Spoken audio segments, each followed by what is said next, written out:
और बड़ी खबर आ रही है कि सर्वदलीय बैठक से सूत्रों के मुताबिक प्रधानमंत्री मोदी ने कृषि कानून पर बोलते हुए कहा है कि किसानों के साथ बैठक में कृषि मंत्री ने जो प्रस्ताव दिया है वो आज भी है। विपक्ष किसान नेताओं को यह बात बताए। मोदी ने कहा कि कृषि मंत्री ने किसानों के साथ बैठक में जो कहा उसे दोहराना चाहता हूं कि किसान इस प्रस्ताव को स्वीकार करें और जब चाहे बैठक के लिए आ जाए। तो ये बड़ी खबर है कि प्रधानमंत्री मोदी ने एक बार कहा है कि जो बातचीत का रास्ता है वो खुला हुआ है, जो बातचीत का रास्ता है बंद नहीं हुआ है। देवेंद्र हमारे साथ जुड़े, देवेंद्र पराशर। देवेंद्र, प्रधानमंत्री मोदी का सीधा मैसेज है कि बातचीत के लिए दरवाजे खुले हुए हैं, यानी कि सरकार के पास संयम भी है और सरकार पॉजिटिव भी है।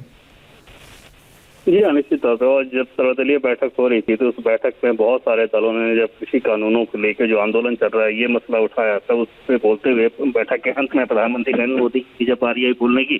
तो उन्होंने ये कहा कि कृषि कानून को लेकर सरकार की तरफ से जो प्रस्ताव दिया गया है, आप लोग भी जिन किसान नेताओं को जानते हैं उन्हें ये उन तक ये बात पहुंचाएं कि सरकार ने ये प्रस्ताव दिया है, उस प्रस्ताव को स्वीकार करें। और पिछली बार जब किसानों के साथ कृषि मंत्री की बैठक हुई थी तो उस बैठक में कृषि मंत्री ने कहा था कि अगर आपको ये प्रस्ताव मंजूर हो तो आप 2-3 घंटे के अंदर पर भी हमें फोन कर सकते हैं, हम बैठक करने के लिए उपलब्ध रहेंगे। पीएम ने कहा कि मैं इस बात को एक बार फिर से दोहराना चाहता हूँ। मतलब ये कि सरकार की तरफ से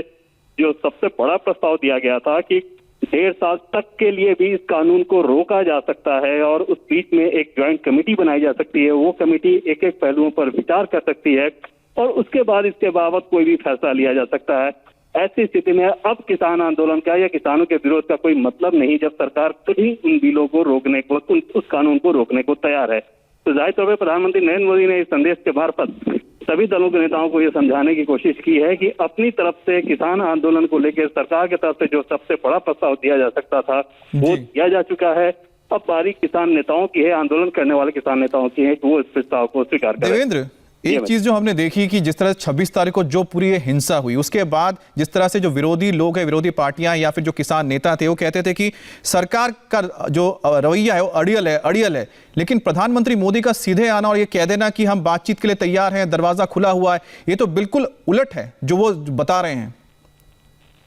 निश्चित तौर पर सरकार की तरफ से ये बात बार बार साफ किया गया है और पिछली बार भी जब बैठक चली थी, जिस बैठक में ये प्रस्ताव दिया गया था तो बैठक लगभग ऐसे बैठे तो नेता थे लगभग किसान नेता लगभग 5 घंटे, लेकिन बैठक बमुश्किल उसमें आधे घंटे ही बातचीत हुई थी। उस बातचीत में आखिर में सरकार की तरफ से कृषि मंत्री ने ये बताया कि अब तक का जो सबसे बड़ा प्रस्ताव है वो हमने आपको दे दिया है, ये ऑफर कर दिया है, आप ठीक से विचार करें इस पे और जब विचार हो जाए तो आप फोन करें। 2 से 3 घंटे के अंतर पर भी हम बैठक के लिए उपलब्ध रहेंगे, जहां आप बताएंगे वहां हम बैठक कर लेंगे। लेकिन इन प्रस्तावों को स्वीकार करना होगा इस लिहाज से कि सरकार जो सबसे ज्यादा और सबसे बड़ा चीज कर सकती है इन कानूनों को रोकने के संदर्भ में, उसके संबंध में ये प्रस्ताव दिया जा रहा है कि 6 महीना, 1 साल, 1.5 साल तक के लिए भी इन कानूनों को रोक दिया जाएगा और तब तक एक ज्वाइंट कमेटी रहेगी और वो ज्वाइंट कमेटी इस कानूनों के एक पहलू पर विचार करे। जाहिर तौर पर किसान नेता इस बात से सहमत नहीं है, जिसके नतीजा आप ये देख रहे हैं कि आंदोलन लगातार जारी है। जी अमित जी, जैसा कि आप बता रहे हैं कि सरकार की ओर से खुले मन से एक बार फिर से सीधा प्रस्ताव गया है प्रधानमंत्री मोदी। ये बड़ी खबर है कि प्रधानमंत्री मोदी ने कहा कि जो प्रस्ताव कृषि मंत्री के साथ बातचीत में दिए गए थे वो अभी भी प्रस्ताव हैं। जो किसान नेता बातचीत करना चाहते हैं उनके साथ बातचीत करने के लिए सरकार तैयार है। 26 तारीख को इतनी हिंसा हुई, दिल्ली में तहलका मचा दिया, यहां पर जिस तरह से दंगाइयों ने यहां पर सरेआम लोगों पर लाठी चलाया, पुलिस पर लाठी चलाया, उसके बाद भी सरकार का यह रवैया कि किसानों से बातचीत के लिए हम तैयार हैं, यह बताता है कि सरकार चाहती है कि टकराव ना हो और बातचीत हो और यह मसला खत्म हो।